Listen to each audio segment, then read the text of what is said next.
a 1931, que están custodiadas también aquí en la Confederación, que son realmente un tesoro y que cuentan todo tipo.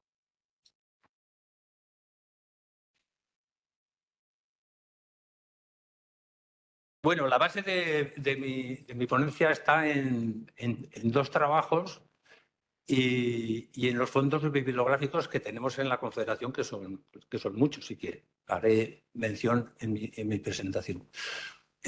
Todo se ha iniciado con un trabajo a la vista de que dentro de 2 años vamos a hablar de la desamortizar, espero, el centenario, que además hay mucha gente preparada para el centenario. Aquí tengo a Juan Carlos Macarrón, que lo que quiere es estar en el centenario de esta confederación.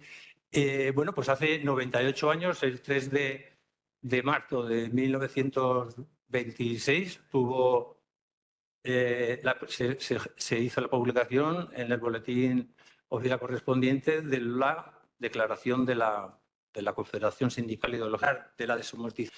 Hemos visto oportuno que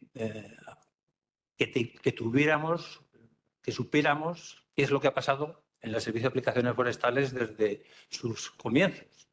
Entonces ahí hicimos un trabajo de colaboración con la OTRI de la Universidad de Lérida, el profesor Bemán, que tenía que estar hoy aquí y que yo le mando un abrazo, no ha podido estar por circunstancias ajenas a su voluntad. Y bueno, pues esa es una base de mi ponencia de la desamortización. Es un libro que es muy interesante, publicado por el Ministerio, que es las primeras repoblaciones forestales en la provincia de Zaragoza desde 1859 a 1936, donde es muy curiosa toda la problemática que había en ese momento y donde se habla de los organismos que trabajaban en materia de recuperación de la cubierta vegetal en la provincia de Zaragoza, que se puede extrapolar al resto de España. Y bueno, pues esa es de la desamortización que ahora os paso a desarrollar. ¿Esto funciona, Miguel Ángel? Sí, sí. Hay que encenderlo. Encendemos y pasamos. ¿Ves?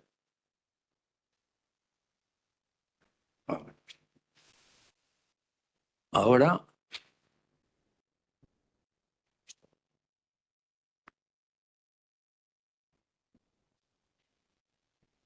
De la desamortización. Vale. Bueno, pues este es el título. Pasamos a la primera pantalla. Sí. Bueno, y este es más o menos el índice de lo que os voy a hablar. Os hablaré de los inicios de la Confederación Sindical Ideológica del Ebro. Os hablaré de la situación de la cubierta vegetal a través de las imágenes en las primeras décadas del siglo XX. Os hablaré del Servicio de Aplicaciones Forestales, el equipo inicial, las revistas divulgativas de la desamortización hidrográfica del Ebro, donde vemos qué pensaban y qué divulgaban, los primeros planes de obra del Servicio de Aplicaciones Forestales, los planes nacionales de obras públicas de 1933 y 1938, para acabar con unas reflexiones sobre las prioridades sobre la cubierta vegetal hace 100 años y lo que sería hoy. De la desamortización. Vale. Bueno, pues aquí en esta primera pantalla vengo a contar la génesis de la Confederación Sindical Ideológica del Ebro, que se basa en las ideas regeneracionistas de Joaquín Costa y así en el directorio del general Primo de la dictadura de Primo de Rivera. Existía una relación de personas interesantes para acometer la política en esos momentos y como digo, en esa filosofía de la desamortización. Al final, el ministro Rafael Benjumea Burín, el conde de Guadalhorce, pues fue el que convenció en aquel momento del ministro Primo Rivera en el desarrollo de una serie de actuaciones, de obras generalizadas a nivel de todo el territorio. De la desamortización. Ahí está. A ver. Sí. Bueno, pues entonces aquí la figura clave de esta estrategia fue Manuel Lorenzo Pardo. Manuel Lorenzo Pardo estaba trabajando en la división hidráulica aquí en Zaragoza. Era amigo o conocido del ministro, como os digo, y en ese sentido pues le propuso cómo concebía él la gestión de la desamortización hidrográficas. Y en ese sentido le convenció totalmente al ministro y, de hecho, en la prolífica generación de normas que propuso este ministro, pues hubo dos claves para la que estamos hoy nosotros. El 5 de marzo de 1926 pues se publica el Real Decreto donde se crean las confederaciones sindicales hidrográficas y en el mismo decreto se crea la desamortización sindical hidrográfica del Ebro. Lorenzo Pardo lo tenía muy claro lo que se pretendía con esta nueva visión de la gestión de las obras hidráulicas. Y en ese sentido, pues podemos ver un artículo que hace en esta revista, que después haremos repaso de estas magníficas revistas, donde habla de la finalidad que tendría esta de la desamortización.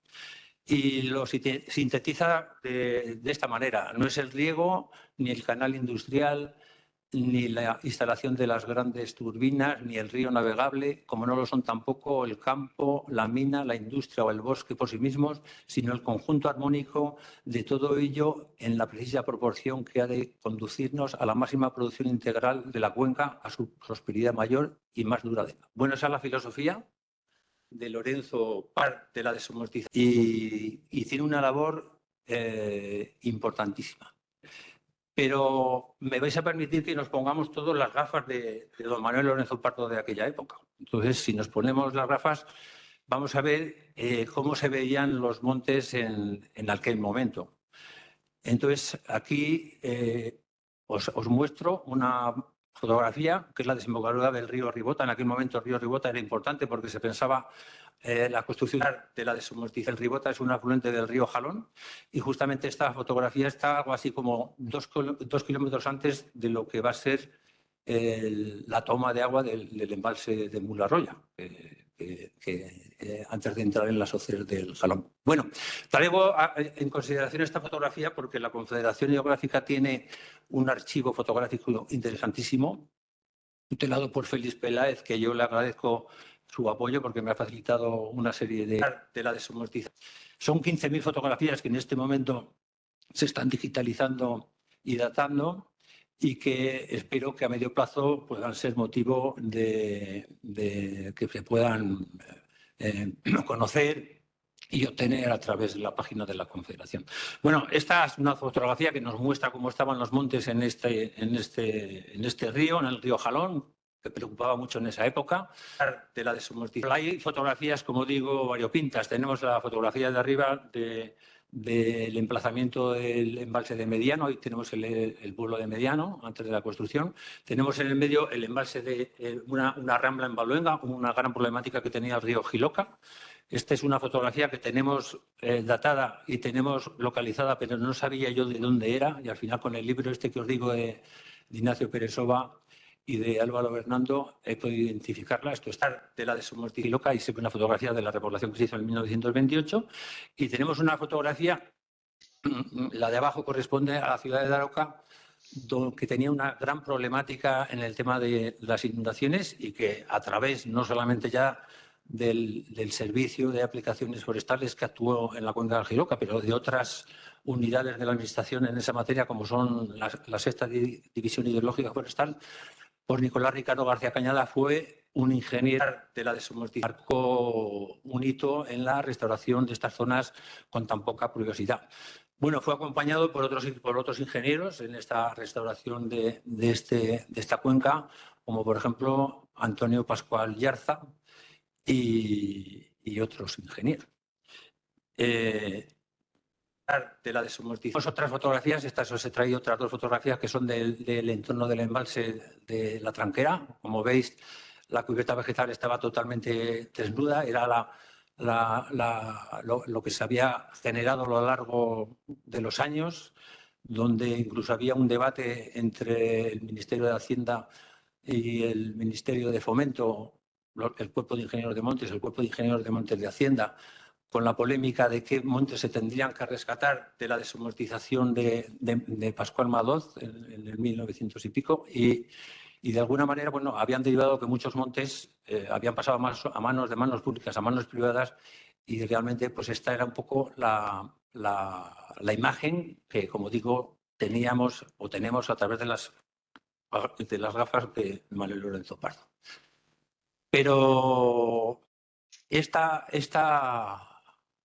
visión la plasma Manuel Lorenzo Pardo en una conferencia que da en el Instituto Geográfico Catastral y que se recoge en la alegoría del CINCA, que es la revista número 14 que comentaba. Y ahí claramente expone cómo ve la visión, cómo tiene la visión en cuanto a la restauración hidrológica forestal, que tiene que ir paralela a todas las obras que, desde el punto de vista hidráulico, se desarrollen en la cuenca, ¿no? Entonces lo pone muy claro: la utilización integral de la cuenca requiere una movilización de sus posibilidades económicas latentes, y entre ellas la del cultivo forestal. Habla de que la restauración forestal de la cuenca no se impone solamente, ni siquiera principalmente, por su misión hidrológica, pero los aprovechamientos hidráulicos necesitan para tener mayor eficacia de esta restauración forestal. Habla también de que es una nueva solución que se busca con las confederaciones sindicales hidrográficas en cuanto a la gestión de esta estrategia. Y, por último, pues habla de que lo que se busca es una perfecta armonía y compenetración de todos los intereses económicos que intervienen en la utilización integral de los recursos de una cuenca. Bueno, estos criterios de Manuel Lorenzo Pardo los lleva a lo largo de toda su carrera profesional, como ya veremos, y de alguna manera marcan esa estrategia donde los temas forestales fueron un tema de mucho interés para el primer director de la Confederación Sindical Hidrográfica del Ter. Pero bueno, esto supone que en el mismo año 1926 por norma se aprueba la creación del servicio con carácter de agroforestal, que después da paso a dos servicios: al servicio de aplicaciones forestales y al servicio agronómico. Decir que en aquel momento la Confederación Sindical Hidrográfica pues tenía una asamblea, tenía una junta de gobierno como tenemos ahora, y tenía dos comités ejecutivos, y de ellos pues dependían una serie de servicios. El servicio de aplicaciones forestales era uno de ellos. Bueno, pues aquí empieza la cosa, y en ese sentido, pues con esta pantalla, aquí traigo el libro que os menciono de Álvaro Hernando y de Nacho Pérez Soba, donde habla de esta restauración forestal en Zaragoza, que, como digo, es extrapolable al resto de provincias. Y aquí veo pues los tres órganos que en aquel momento se dedicaban a hacer las restauraciones forestales. Uno eran los distritos forestales, que eran los responsables de la gestión del catálogo de montes de utilidad pública, se dedicaban a gestionar estos montes de aprovechamientos. Estaba como bastante potente en las divisiones hidrológico-forestales. En concreto, en Zaragoza estaba la sexta, y que después se partió con la novena, pero volvió a la sexta, y que su objetivo era la restauración en cabeceras de cuenca de los ríos principales. Y apareció, como dice Nacho Pérez Soba en su libro, un tercero protagonista en el baile de la repoblación, que fue el servicio de aplicaciones forestales.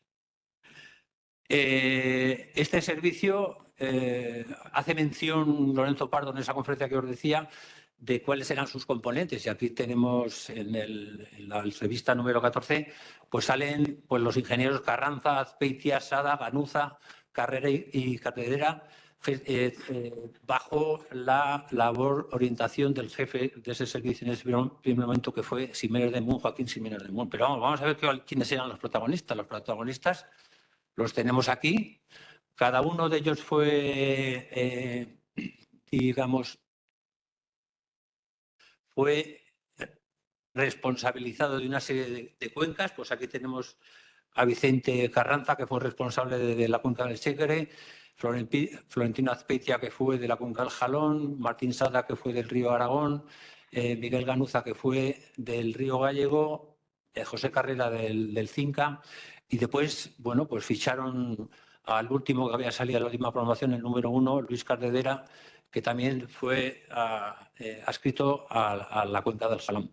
Bueno, este fue un equipo muy potente. Entiendo que Lorenzo Pardo, en esa visión de que tenía que actuar muy rápidamente, se trajo a lo mejor que conocía.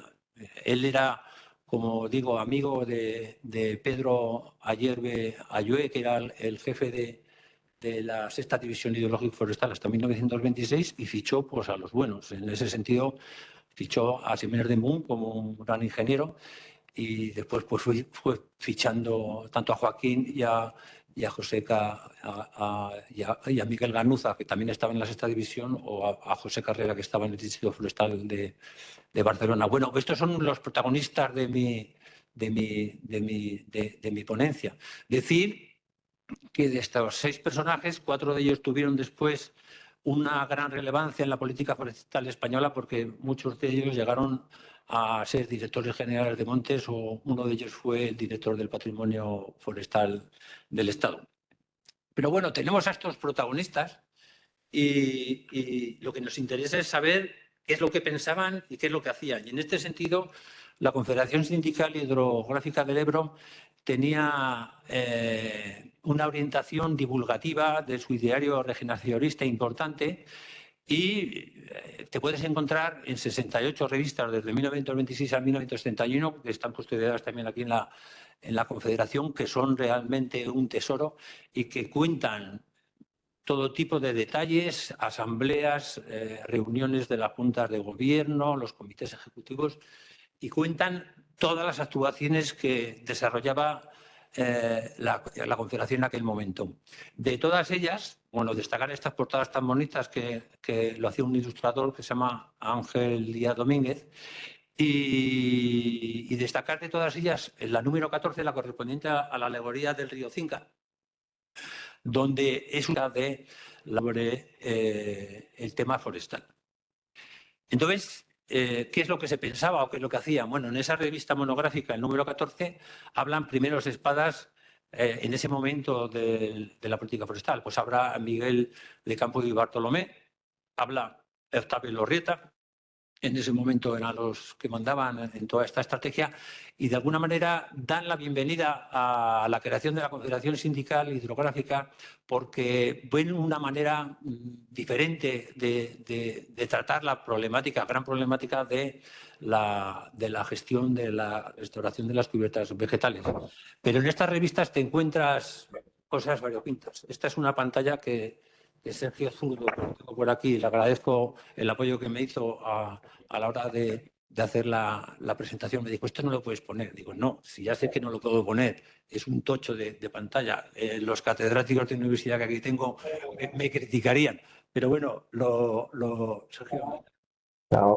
Pero bueno, el tema es que soy consciente de ello y lo he querido poner porque esto queda grabado. Y ahí está la pantalla, ahí en el tema a saber qué es lo que pensaba el jefe de servicio en aquel momento, Joaquín Ximénez de Munt, y básicamente era un enamorado de esa nueva filosofía. Él había formado parte del Distrito Forestal de Teruel en su primer momento, el de Huesca, el de Zaragoza, después pasó a la División Hidrológico Forestal y después fue fichado por Lorenzo Pardo como un gran alto representante y conocedor de la problemática. De hecho, en el año 26, los primeros planes que se hacen, aunque todavía no estaba fichado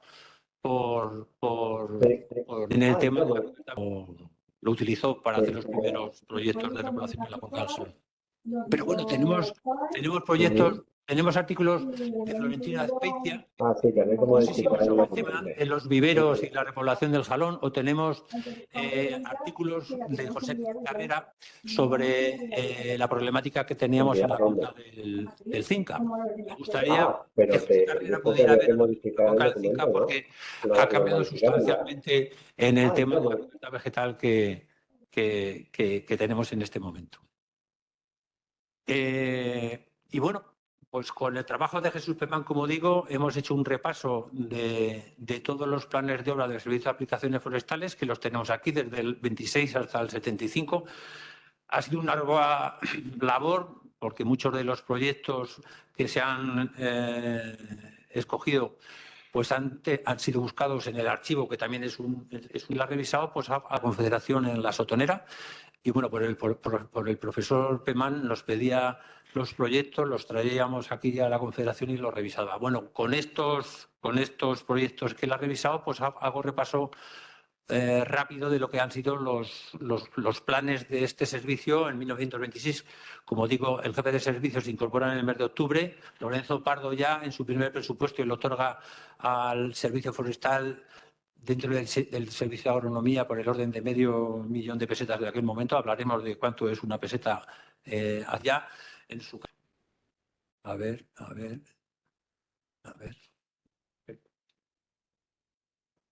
Tiene vida propia. Sigue.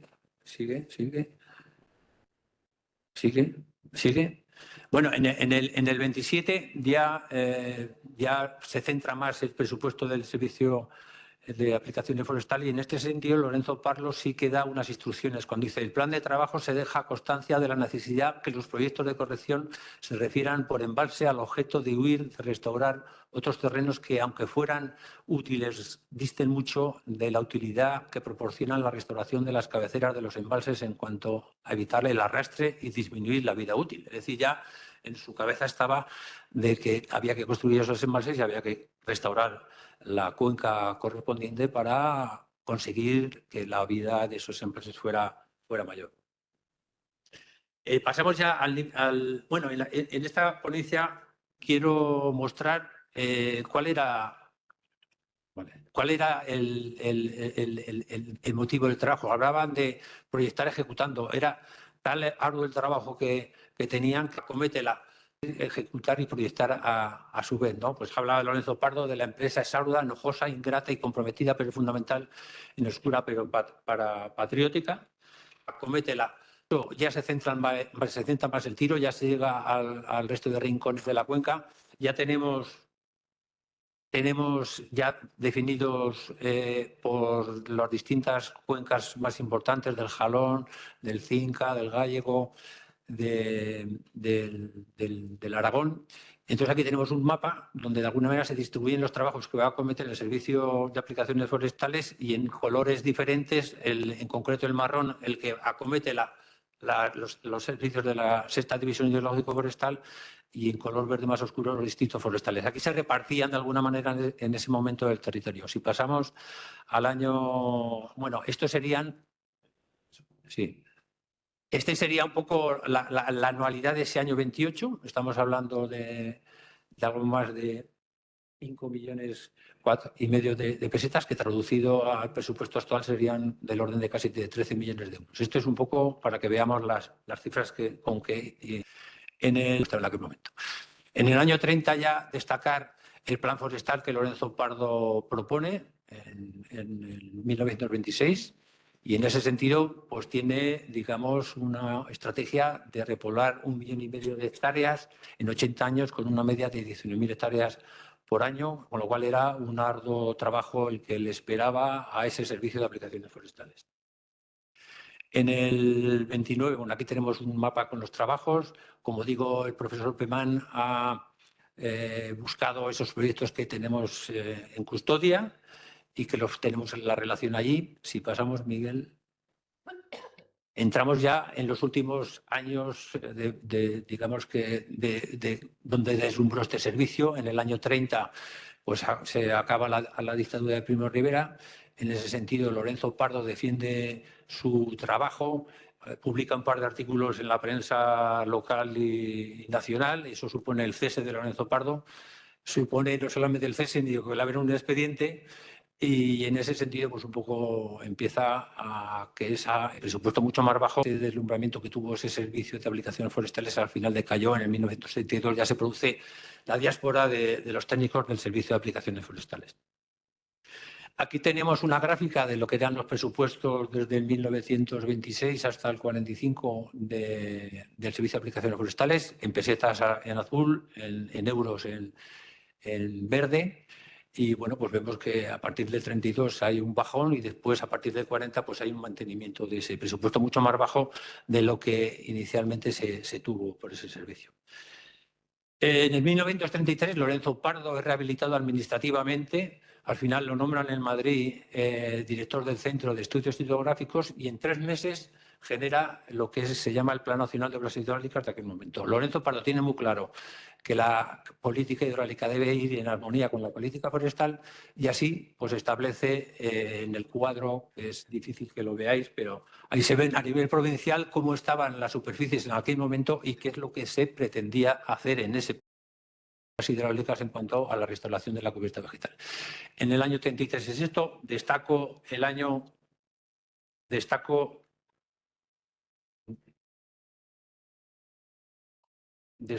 el del 1939, que en ese sentido pues se hace también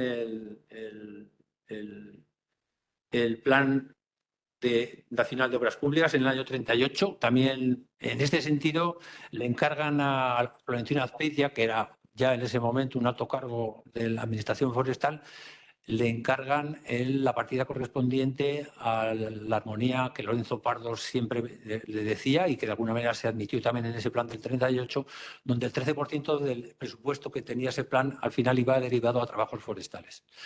Si pasamos si pasamos el primer.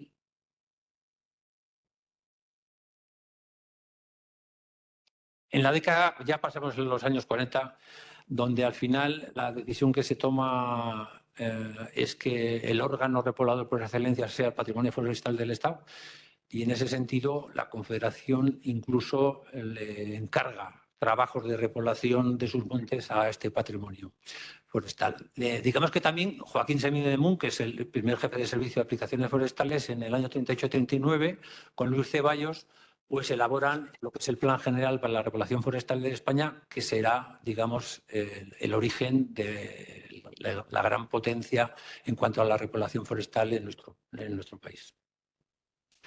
Bueno, pues ya casi finalizando, aquí tenemos dos fotografías, una de aquella época, otra actual, la hice no hace mucho tiempo, y donde vemos cómo estaba y cómo está ahora mismo.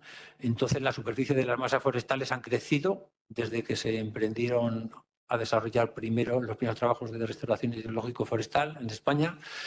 Complementariamente, se ha generado un progreso de expansión natural del bosque en zonas que han dejado de tener un uso más intensivo por parte del mundo rural, y el resultado del incremento de la cubierta vegetal ha tenido papel regulador de la dinámica torrencial en las cabeceras de la cuenca, que ha evitado eficazmente la aportación de sedimentos a los embalses, y es un ejemplo de lo que ahora se llama soluciones de la bioingeniería, ¿no? Y por último, la última pantalla, bueno, la penúltima pantalla, aquí traigo, hace 100 años se pensaba que el objetivo de todas las administraciones era la restauración de la cubierta vegetal, y aquí tenemos 3 artículos publicados, uno hace 15 días, el de la izquierda, otro el año pasado, el del medio, y el de la derecha, publicado ayer justamente, donde se habla de que Cataluña talará árboles para que llegue más agua a los embalses, o talamos árboles o morimos de sed, o la última, el de la derecha, dice que la primera tala de árboles en bosques densos para ganar caudal en el río. Bueno, pues como digo, hace 100 años era la cubierta vegetal, y ahora ¿cuál sería el objetivo? Pues sería reactivar la gestión forestal, y en muchas zonas de nuestro territorio la obtención del agua azul debe ser un claro objetivo, y aquí que debemos innovar, como nos pide el lema del Día de los Bosques que celebramos ayer, nuevas soluciones para un mundo mejor, en la gestión de los montes a través de una selvicultura ecohidrológica, que después el catedrático Antonio nos contará en qué consiste. Y para conseguirlo, sin duda, que también contribuiremos a cumplir con el lema del día que celebramos hoy, agua para la paz. Una paz simbolizada en un apoyo a un territorio forestal que da, pero no recibe, y que se encuentra en un acelerado declive. Es decir, que el 75% de la España vaciada está en territorio forestal. Y ya por último, me vais a permitir que, bueno, pues que esta charla sea un homenaje a los que comenzaron con el servicio de aplicaciones forestales hace 100 años. Lorenzo Pardo tiene una estatua muy bonita al lado del Ebro, entre el Ebro y el Pilar. Y bueno, pues yo reivindico también esos equipos, no solamente los de aplicaciones forestales, sino el resto de ingenierías que había en aquel momento, de agrónomos, de minas, de industriales, pues bueno, fueron una importante labor en la génesis, que al final hemos llegado como hemos llegado a la Confederación. Bueno, comentar que hemos datado 19 ingenieros de montes en el servicio de aplicaciones forestales. La última la tenemos aquí. Y que, bueno, también hemos identificado una serie de ingenieros técnicos forestales y que, bueno, porque esta charla sea un poco el homenaje a toda la gente que ha trabajado durante estos 100 años en esta Confederación Sindical Hidrográfica del Ebro, Mancomunidad Hidrológica, después y actualmente la Confederación Hidrográfica del Ebro. Y...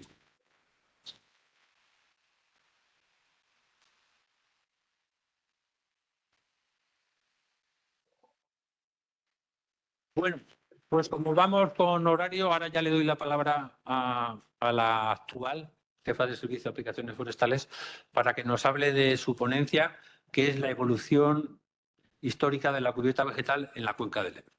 Cuando quieras, Isabel. Buenos días. Yo voy a presentar la continuación del estudio que elaboró Jesús Pemán sobre la evolución de la cubierta vegetal. Y entonces, pues, en este estudio se centra principalmente en la comparación de los distintos mapas forestales que se han elaborado desde finales de los años 60, desde el primero de ellos. En la imagen que se muestra se ve ya una imagen de los montes de la Confederación Hidrográfica del Ebro que se ubican en la provincia de Lleida. Son los que rodean el embalse de Santana. Es el monte que utilizaré de modelo para mostrar un ejemplo de los montes de la Confederación Hidrográfica del Ebro. El presente estudio se estructura en varios niveles. Primero es el nivel de cuenca, seguidamente a nivel de subcuenca y luego en las provincias me centraré en aquellas en las que se encuentran la mayor superficie de montes de titularidad de la Confederación Hidrográfica del Ebro y por último os traeré un ejemplo de un monte de la Confederación Hidrográfica del Ebro que ya he comentado que va a ser uno de los que rodean el embalse de Santana. Comenzando presentando los distintos mapas forestales. El primer mapa forestal se elaboró pues, al final entre los años 60 con una escala de 1:400.000 y lo elaboró Luis Ceballos y Fernández de Córdoba. El segundo mapa forestal se elaboró a una escala de 1:200.000 entre los años 1987 y 1997 por Juan Ruiz de la Torre. El tercer mapa forestal ya lo elaboró el Ministerio a una escala de 1:50.000 en un periodo entre 1997 y 2006. Y por último, el más actual, a una escala de 1:25.000, que lo ha desarrollado el Ministerio de Transición Ecológica y Reto Demográfico, que comenzó en 2011 y se está culminando actualmente.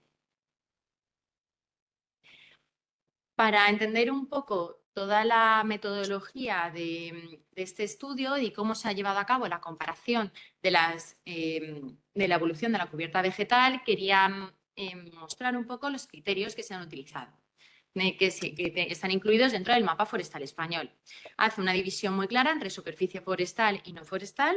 Dentro de la forestal se diferencia dependiendo de la función de cavidad cubierta, si tiene un mayor de un 10% o menos de un 10%. Y en cuanto a la superficie no forestal, están las zonas agrícolas, las zonas artificiales que corresponden con las zonas improductivas de zonas urbanas y la superficie de agua. Entonces, esto es un poco en lo que se ha basado el estudio para sacar las hectáreas y la superficie con las devoluciones. Esta sería un poco la gráfica según cada uno de los mapas. El primero, como he comentado, es de los años 60. Como podemos ver, había un arbolado de unos 2 millones de hectáreas, mientras que el cultivo era casi el doble. Actualmente tenemos más de 3 millones de hectáreas de arbolado y los cultivos han bajado unos 3 millones. El desarbolado se ha reducido significativamente desde los 2 millones a prácticamente pues, 1,5 millones. Y también destacar que ahora mismo no se encuentra actualizado la provincia de Castellón. Exactamente sería la superficie de la provincia que se ubica dentro de la cuenca del Ebro. Entonces, estos 84.000 hectáreas son de Castellón. Esa sería más o menos la evolución según los mapas. De una forma más visual se puede observar en este mapa, en el que podemos comprobar que, por ejemplo, toda la zona del Pirineo en los años 60 se encontraba totalmente desarbolada, mientras que actualmente tenemos una superficie considerable. Lo mismo sucede en el sureste de la cuenca y en el noroeste. Destacando también que incluso en el sur de la cuenca también ha aumentado y las zonas de cultivo, pues desarbolado, en algunos casos ha aumentado a zonas de cultivo, a las pequeñas variaciones que se han ido produciendo, que es un poco lo que quiero destacar. Si nos vamos ya a los datos concretos. Te he comentado que ya en los años 60 había 2 millones de hectáreas arboladas. Si lo dividimos entre la superficie de coníferas y de frondosas, vemos que era un 55% coníferas y 45% frondosas. Las especies más abundantes en la cuenca en los años 60 ya era el pino silvestre, el pino carrasco. Es verdad que estas especies son muy abundantes, en algunos casos también producto de las repoblaciones que se fueron llevando a cabo a lo largo de todo el siglo XX. El pino silvestre siempre en las zonas de mayor altitud y el pino carrasco pues en las zonas de la depresión del Ebro y en las cotas más bajas, en el sur de la cuenca. Siendo la especie más abundante de toda la cuenca la encina, que podemos ver que en su momento ya había más de 400.000 hectáreas. Si ahora pasamos a los datos actuales, con el último mapa forestal, vemos que de ese... ay, perdón, se ha pasado... ¿Cómo? ¿De atrás? Anterior.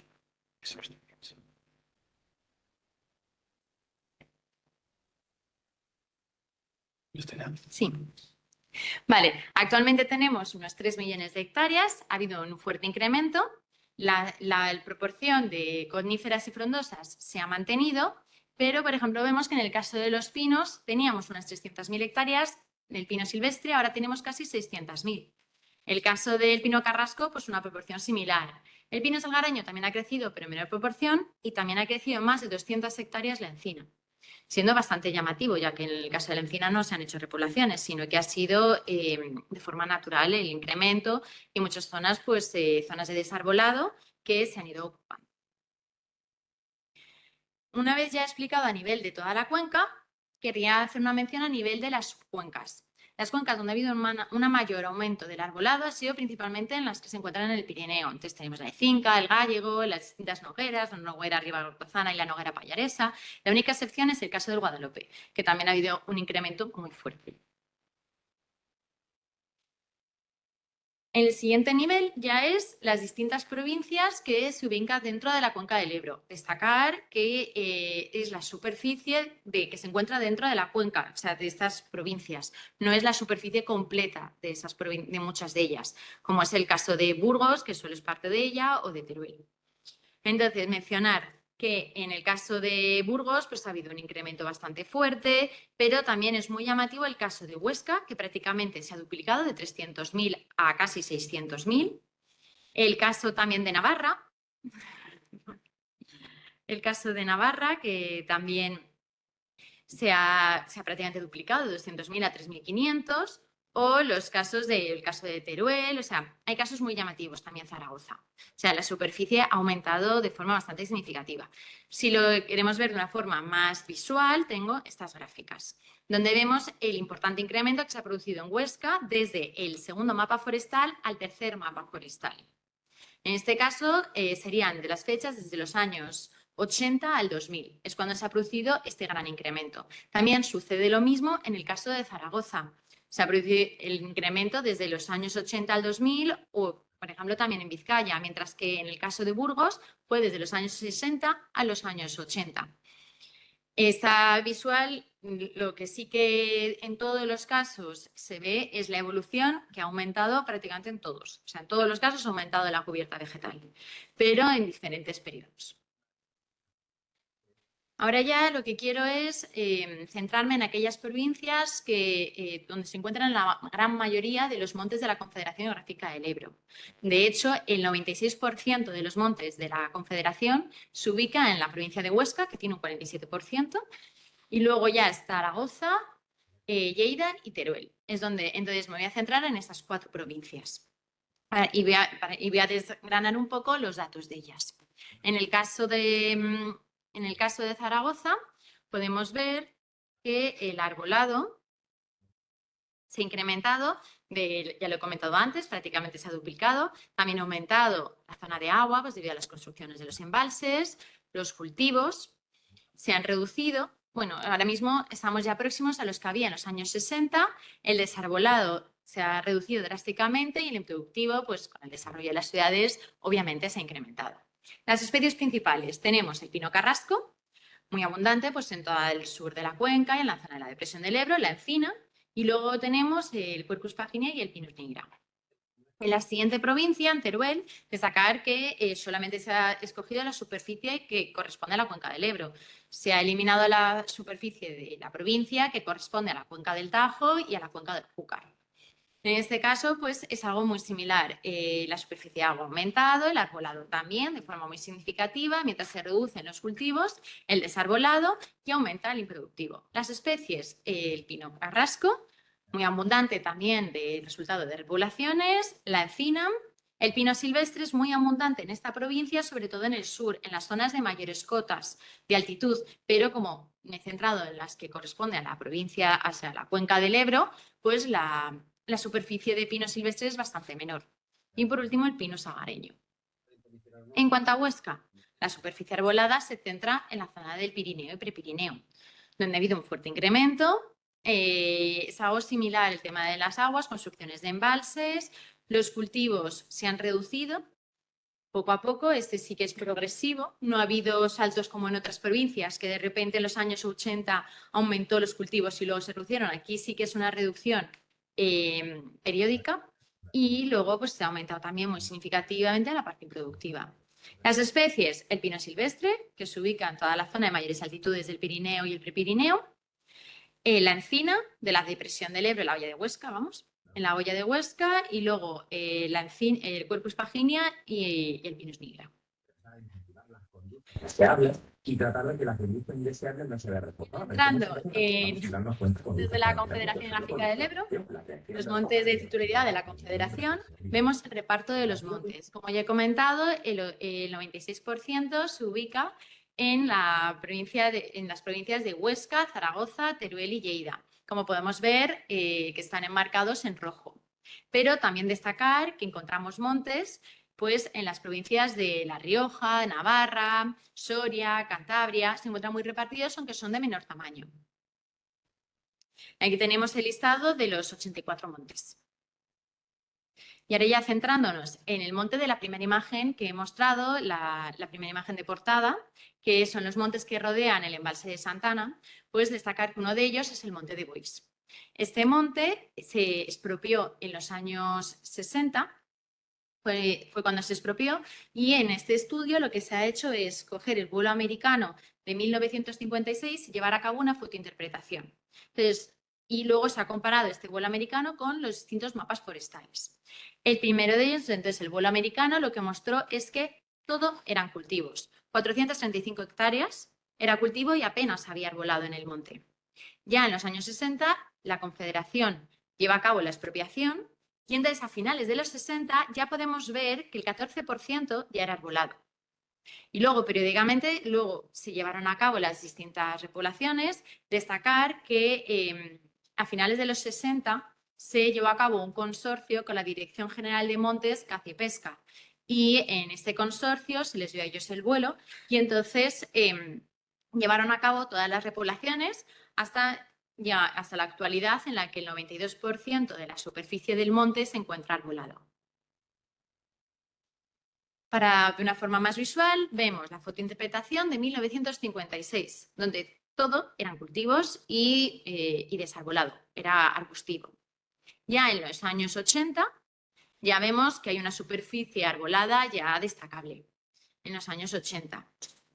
Y posteriormente, ya en el 97, ya prácticamente todo era arbolado. Destacar que esta zona de verde clarito que se ve que como bosque de plantación es debido a que en el año 91 hubo un fuerte incendio en este monte y tuvieron que llevarse a cabo las repoblaciones y la regeneración del monte.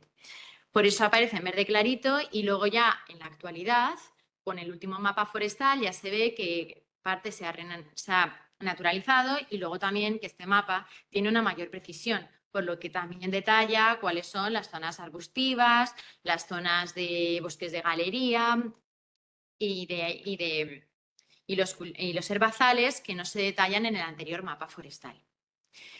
Para concluir, ya siendo lo último, simplemente quería destacar pues, la importante labor de restauración de los montes, todas las repoblaciones que se llevaron a cabo a lo largo de todo el siglo XX, gracias a todas las instituciones y todos los propietarios de terreno. Teniendo en cuenta que actualmente ya lo que es más importante es el llevar a cabo una gestión adecuada de los montes para protegerlos frente a incendios y las posibles eventuales que puedan suceder, el cambio climático, temas de plagas, etc. Muchas gracias por todo.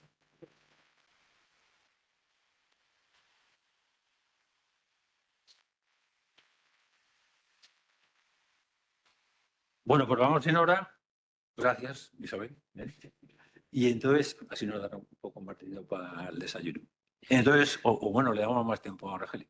Bueno, entonces ahora toma la palabra Rogelio Galván, que es jefe de servicio de la Oficina de Planificación Hidrológica de la Confederación Hidrográfica del Ebro, que nos va a hablar de los bosques y recursos hídricos en la cuenca del Ebro.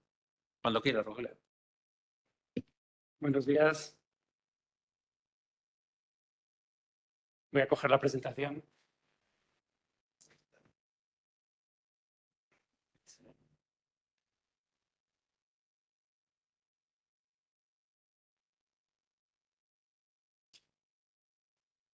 Muy bien. Pues vamos allá.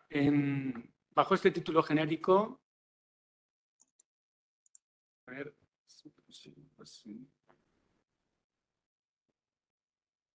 ahora. Bajo este título genérico, en realidad lo que vamos a tratar de hablar un poco es de cómo esta cubierta vegetal, este incremento de la cubierta vegetal, afecta a los recursos hídricos y entonces vamos a intentar dar alguna pincelada de la evaluación de la disminución de recursos hídricos por el aumento de la superficie forestal en la cuenca del Ebro. Esta presentación en realidad va a ser más de dudas que de certezas. Pero bueno, vamos a dar un poco la situación tal y como la vemos desde la planificación hidrológica con la información disponible que tenemos hasta ahora. Hablaremos entonces un poco de los antecedentes para luego concretar un último estudio que hemos hecho sobre la potencial variación de la aportación hídrica debido a cambios en el uso del suelo entre 1990 y 2018. Luego trataremos de finalizar con algunas conclusiones. Pues bien, vamos allá. ¿Cuándo nos empieza a preocupar a nosotros el efecto que este incremento de la superficie forestal que hemos visto puede afectar al volumen del agua, al volumen de los recursos hídricos?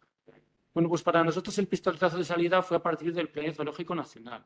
En el Plan Hidrológico Nacional pues, se decían cosas lógicas como que bueno, pues el descenso que se aprecia en las aportaciones, en los caudales, pues se debe sobre todo a, os explica básicamente por el desarrollo de los regadíos de la cuenca, pero ante estas afirmaciones, pues por ejemplo hubo alegaciones de investigadores, en particular de Francesc Gallard del Instituto Jaume Almera del CSIC, en el que manifestaban pues, bueno, que ese descenso de las aportaciones en el régimen natural, en este caso, pues se debe también o mayormente en las cabeceras por el aumento de la cubierta forestal en áreas de montaña. Esta afirmación pues nos lleva a nosotros bueno, pues a ver un poco más. Aunque estas cosas ya en el mundo científico pues ya se sabían, ya se decían, como el aumento de la cubierta forestal pues por los efectos de la mayor retención del agua, de la interceptación, de las lluvias, pues disminuye esos recursos hídricos, pues realmente una afirmación tan categórica sobre esos efectos tan fundamentales, pues nos llevó a nosotros con este mismo instituto, con el Instituto Jaume Almera del CSIC, pues a plantear un primer trabajo ya en el año 2001 sobre la cubierta forestal en la cuenca del Ebro, caracterización espaciotemporal y afección en la disminución de los recursos hídricos. Este trabajo que se culminó en 2003, pues básicamente hacía un análisis comparativo de la precipitación y del caudal de la superficie forestal en 31 cuencas cercanas a la cabeceras y por consiguiente poco alteradas por los usos humanos, y intentaba ver qué parte de esas disminuciones de caudales que podían apreciarse pues no estaban relacionadas con cambios climatológicos, no con la precipitación, sino con cambios en el uso del suelo y en particular con la superficie forestal. Y eso se comparaba con esa evolución de los inventarios forestales que se ha comentado, pero en aquel momento pues con los iniciales, ¿no? Con los de los años 60 y del 80 a 90. En aquel momento pues, se cifraba ese incremento de la superficie forestal en la cuenca pues, entre 4.000 y 7.600 kilómetros cuadrados, entre 400.000 y 760.000 hectáreas en la cuenca. Pues bien, los resultados que se obtenían, se venía a decir que en esas cuencas no alteradas pues, se observaron una tasa de reducción en el periodo ese, 1970-1991, de 23,6 hectómetros cúbicos año, una tasa de descenso cada año. Y luego, cuando esto se trasladaba a toda la cuenca del Ebro, haciendo un análisis comparativo, contando también con lo que se estimaba de los consumos de agua por el regadío, etcétera, bueno, pues se llegaba a afirmar que había como una parte de ese descenso que se apreciaba en los recursos del Ebro, que no explicaba ni la climatología ni los usos consultivos, y que esa parte que no se explicaba, que era una tasa de descenso de 34 kilómetros cúbicos año, pues había que achacársela al incremento de la superficie forestal. Hasta el punto de decir que, pues, que el 20% de la precipitación sobre áreas forestales no generaba recursos hídricos, esos 34 kilómetros cúbicos año.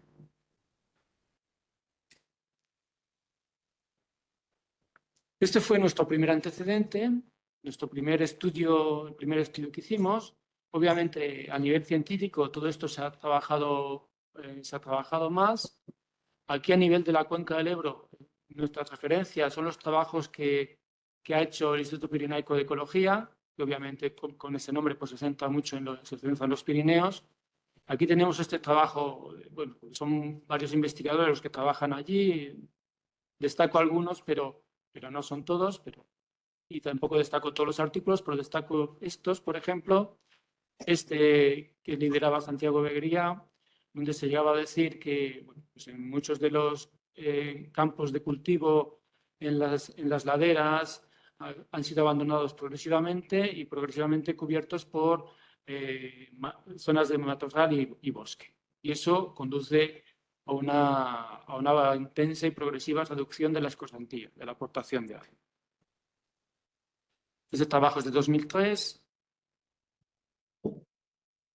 y en este mismo trabajo, en otra afirmación, pues se dice ya, se da una cifra concreta para un área de estudio que era 7.430 kilómetros cuadrados en las cabeceras y para un periodo 1945-1995, en que se hablaba de que los cambios, que hay una disminución de los recursos hídricos y que los cambios en el uso del suelo pues es el único factor no climático que en estas zonas de cabecera explicaría esa pérdida que detectaban del 30% en el caudal anual medio, en la aportación anual media. O sea, una cifra del 30%. Hay más estudios en los que no voy a entrar en detalle. Aquí vemos otro de 2011. Bueno, es que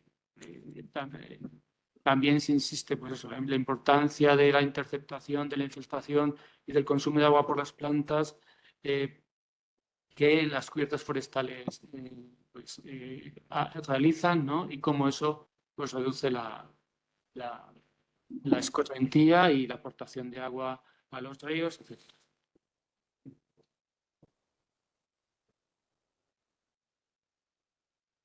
Bueno, alguna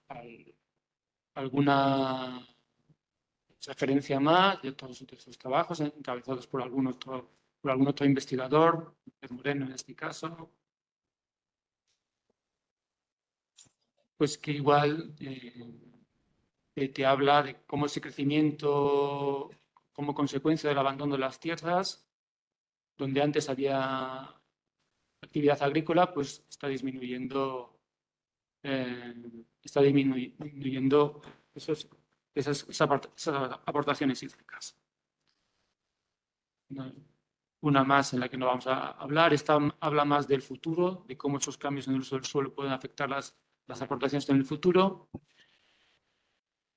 Y por último, ya fuera de esos antecedentes de la investigación del Instituto Pirenaico de Ecología, pues bueno, pues recientemente dentro del proceso de planificación, de la consulta pública, de los diferentes documentos que nos llevan a la elaboración del plan hidrológico, estas alegaciones de la Dirección General del Medio Ambiente del Gobierno de Navarra, en que nos proponía como uno de los temas importantes para la planificación, pues garantizar la gestión forestal sostenible de las masas forestales de la cuenca del Ebro.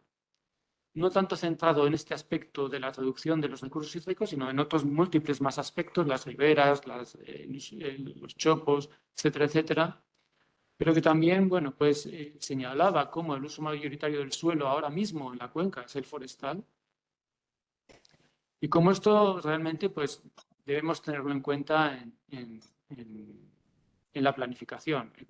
De hecho, nosotros ya en planes anteriores lo intentamos, pero es difícil dentro de la planificación forestal encontrar estas relaciones con los recursos hídricos, encontrar estas estrategias de gestión para qué hacer ante este problema que se nos plantea también.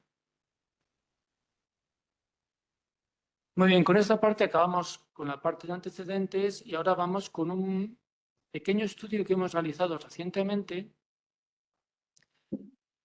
que es el que llamamos este potencial variación de la aportación hídrica debido a los cambios del uso del suelo entre 1990 y 2018. Este es un estudio que forma parte de un estudio más grande y no es su parte principal. El estudio más grande era el que llamamos análisis de alteraciones en el régimen hidrológico natural de las estaciones de aforo de la cuenca del Ebro, que ya lo presentamos el 17 de enero de 2024 y que iba más bien en la línea de analizar y de ver el grado de alteración en los caudales debido a usos humanos que se aprecian en las estaciones de aforo.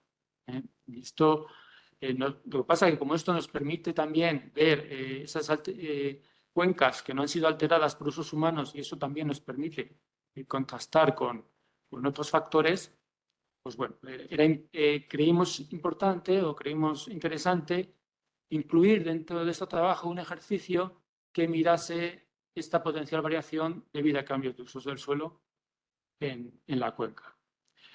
Todo este trabajo de análisis de alteraciones fue adjudicado a IMA Ingeniería y fue finalizado en 2023. El autor principal es Víctor Penilla y lo que ahora voy a contar yo, él lo contaría mejor, que además nos está escuchando, o sea que si hay alguna duda o alguna cuestión posterior, pues él la sabrá resolver pues mucho mejor que yo. Vamos adelante. Lo primero, la metodología. La metodología es distinta a lo que antes hemos presenciado, digamos, en los estudios universitarios, en los estudios académicos. Digamos que aquí lo que se utiliza es un modelo de simulación ya existente, que es el modelo de simulación SIMPA, que se utiliza para evaluar los recursos hídricos en régimen natural, que se utiliza en la planificación hidrológica, es lo que utilizamos para calcular los recursos hídricos, las aportaciones en los cauces que habría si no hubiera usos humanos, y es muy relevante para luego comparar con esos usos humanos y hacer los balances para el futuro, Entonces es muy importante para la planificación y es un modelo que trabaja en él y que lleva trabajando muchísimos años el Centro de Estudios Oceanográficos del CEDEX y que ese modelo pues, se calibra con estaciones de aforo que consideramos que se pueden encontrar en régimen natural no alteradas por usos humanos.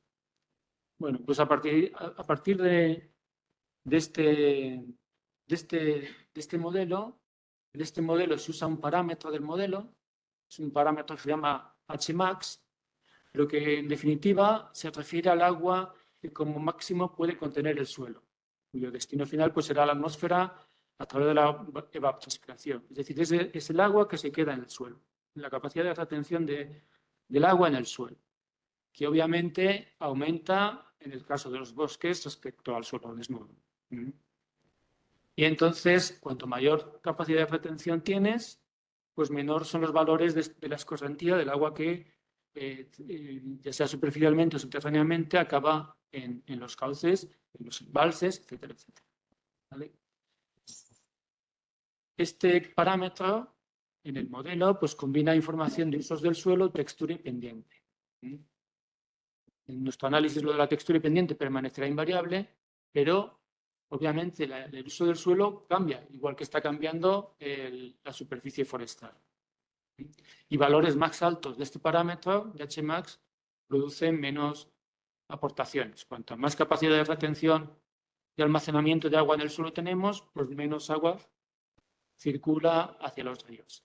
En la tabla lo que se aprecia es esos parámetros, esos valores de ese parámetro en que se ve la textura, la pendiente y luego en función del uso del suelo, pues si vemos aquí los bosques, como ese parámetro va variando según lo que tenemos. Los bosques maduros pues es un parámetro que es más alto, como digo, parámetro más alto implica menos aportación que llega a los ríos. En definitiva es un valor teórico, pero al mismo tiempo es un valor contrastado por la mucha utilización de este modelo por el CEDEX. Pero como digo, no deja de ser un valor teórico. En definitiva, lo que tenemos como datos de partida son unos mapas de pendientes y una textura del suelo que consideramos invariable, y luego lo que varía es la ocupación del suelo. Para ver esa variación, lo que nosotros hemos usado es la información de satélite. Los mapas de uso del suelo que da Corinne y Landcover dentro del proyecto Copernicus de la Unión Europea de Observación de la Tierra, que da mapas del suelo desde el 1990, hizo el primer ejercicio de teledetección hasta 2018, que te da esa imagen con un formato raster, que es un tamaño de píxel, de celda, de 100 metros de lado. A 100 metros de lado tú tienes qué uso del suelo dispones. Obviamente la teledetección tiene también sus problemas, tiene sus problemas de identificación con ese nivel de detalle de lo que es un bosque, de lo que es matorral, de lo que es prado, de lo que es terreno agrícola, pero bueno, dentro de eso, y también tiene diferencias en cómo se hacía en 1990 y cómo se hace en 2018. Pero dentro de eso permite también ver esos cambios que hemos visto en el inventario forestal, pues verlos también con la teledetección de este proyecto Corinne y Landcover. Obviamente en estas imágenes no se ve gran cosa, sobre todo porque tanto los bosques como los matorrales como los prados son diferentes tonos de verde, pero si nos vamos a sitios con más detalle, pues sí que vemos esos cambios entre 1990 y 2018. Esta es la cuenca del Ara hasta la estación de aforos de Voltaña, y entonces si vemos perdón, esto se me olvidó. Si vemos la figura de 1990 frente a la de 2018, pues sí que apreciamos en 2018, pues, perdón, en 1998, pues un verde más oscuro en la zona baja, como que ha incrementado el bosque. Y también vemos, pues, por ejemplo, en la cabecera, cómo ese tono naranja ha decrecido. El tono naranja es las zonas de suelo desnudo, la altura principalmente en este caso, y como también, pues en este caso, por incremento seguramente de la temperatura, pues también han incrementado los prados. Esto mismo lo podemos ver esta es la cuenca de Linares, en un afluente por la margen derecha de la Lama. Podemos ver esto mismo, ese incremento, en este caso sobre todo de prados a matorrales, pero también algo de bosque. Esta es la cabecera del Guadalope, la cuenca del Bergantes. Bueno, aquí es más mixto, también se aprecia ese incremento de bosque, pero también hay prado que pasa a matorral que pasa a prado. Bueno, eso, como digo, también hay parte que es real y hay parte que es por la interpretación de la teledetección.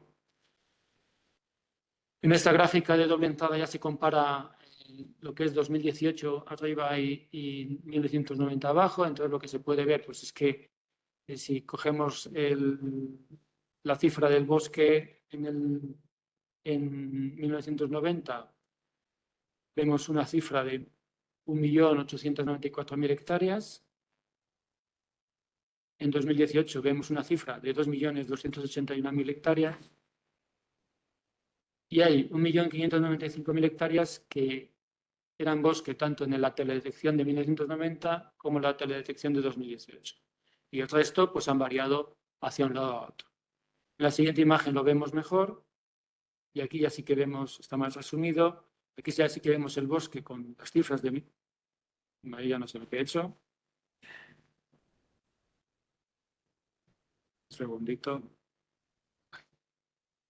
No lo toco, pero sí que vemos las cifras de bosque, 2018 y 1990, las ganancias y pérdidas de acuerdo con este ejercicio de teledetección y el balance. Y el balance nos dice pues casi 400.000 hectáreas de nuevo bosque, que habrá pasado de matorral en gran parte porque el matorral se ve que ese balance disminuye y sobre todo es la superficie agrícola la que ha disminuido más de 300.000 hectáreas.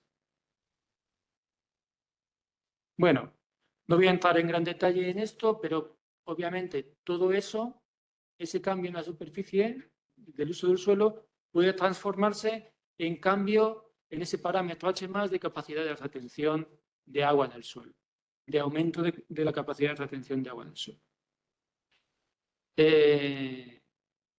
Para todo esto hay un trabajo muy laborioso de hacer comparable todo lo que está en el Corine de un año, en el Corine del otro, en el modelo SIMPA, para que todo converja y hacer una clasificación que sea convergente, pero lo que se aprecia es, y ese parámetro H+ puede transformarse en excedentes, en agua que acaba saliendo a los ríos, y lo que se obtiene finalmente pues es un valor de 76 hectómetros cúbicos de diferencia menores, la disminución entre el periodo 1990 a 2018. Esto es un valor bastante bajo en comparación con lo que hemos visto antes que nos decían los trabajos académicos que hablábamos antes. Divergente de los anteriores debe entenderse como un límite mínimo lo que hemos calculado nosotros, porque nosotros calculamos sobre la capacidad de almacenamiento en el suelo, pero no hablamos no hablamos de la interceptación, esa parte que el bosque te hace como un paraguas, que hay parte de la lluvia que no deja que llegue al suelo y que luego se evapora, que se puede decir que indirectamente está en el modelo SIMPA, pero bueno, pero realmente no está contemplado. Y aparte hay otra serie de parámetros del modelo que también podrían mejorarse para tener en cuenta todas estas cosas. Esto se ha contrastado con esas cuencas que hemos detectado como muy poco afectadas hidrológicamente, como no afectadas por los seres humanos en cuanto a detracciones y uso del agua, no en cuanto a cambio de uso del suelo. De ellas 4 las tuvimos que descartar, pero lo que nos viene a decir esto es que en estas 4 ya hay en 2 de ellas en las que nosotros cogemos los datos de aforo y a pesar de todo el análisis que hemos hecho, no vemos una tendencia significativa en esos datos de aforo. Es decir, no hemos visto. En otras 2 sí, que coincide con lo que sacaríamos con esta evaluación y los cambios del uso del suelo. Bueno, pues como digo, sí, pero todavía tenemos muchas incertezas. No voy a hablar ya de esto, voy a pasar ya a las conclusiones para no salirme del tiempo. Y las conclusiones, que quizá puedan parecer un poco decepcionantes, son que estamos lejos todavía de disponer de una cuantificación precisa de lo que representa el incremento de la superficie forestal en la disminución de los recursos hídricos. O sea, es seguro que genera una disminución, pero no tenemos clara la magnitud. Por un lado tenemos esos trabajos de 2003 y esas investigaciones que conocemos donde realmente el descenso es muy grande. Pero si fuera tan grande, quizá en todo este periodo de mediados del siglo XX hasta ahora, sería mucho más palpable en los datos hidrológicos. Estaríamos hablando de, qué sé yo, de casi un tercio del consumo del regadío, y sería mucho más palpable de lo que realmente estamos viendo en los datos hidrológicos. Por otro lado, lo que hemos obtenido nosotros, estamos convencidos de que es un límite mínimo y que debería ser algo mayor. Pero como digo, lo que importa es hay que seguir estudiando el fenómeno para intentar cuantificar con mayor precisión los efectos, porque tenemos muchísimas incertidumbres que no nos permiten saber exactamente qué parte se debe al cambio climático, qué parte se debe al uso del agua, qué parte se debe al uso de la cubierta forestal, qué parte se debe a otro tipo de circunstancias en los patrones que tienen las aportaciones que registramos en nuestras estaciones de aforo. Bueno, lo que sí que tenemos ahora mismo es una mucha mayor información, no solo los inventarios forestales, sino que ahora tenemos series de teledetección que ya empiezan a tener pues sus 30 años, la teledetección por satélite, y sobre todo datos más largos climatológicos y hidrológicos, y al mismo tiempo con este trabajo también que hemos hecho, pues una identificación muy clara de qué series son no alteradas y podemos usarlas como elementos de contraste claro de esos efectos. Lo que ya hemos dicho, la superficie forestal y de matorrales es ya mayoritaria en la cuenca, eso no lo debemos perder de vista y eso tiene efectos sobre los recursos hídricos y cada vez va a ser más relevante. Y bueno, aunque esta disminución pues es un tema importante, no sabemos todavía calibrar la magnitud de esa importancia. Y bueno, y algo que obviamente no hay que decir, pero que bien, siempre conviene decir, ¿no? Pues que esta disminución de los recursos hídricos pues no hay que descontextualizar del extraordinario valor de los bosques como proveedores de múltiples servicios ecosistémicos, la biodiversidad, la formación y retención del suelo, la captación de CO2, la lucha contra la erosión y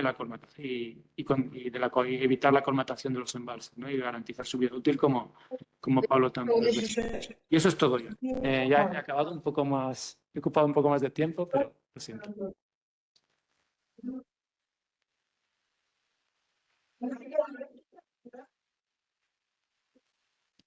Bueno, pues muchas gracias, Rogelio.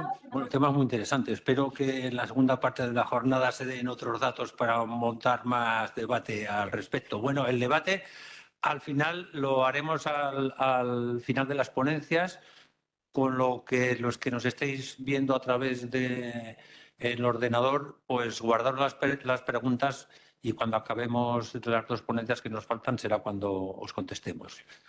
Abriremos micros para que nos preguntéis.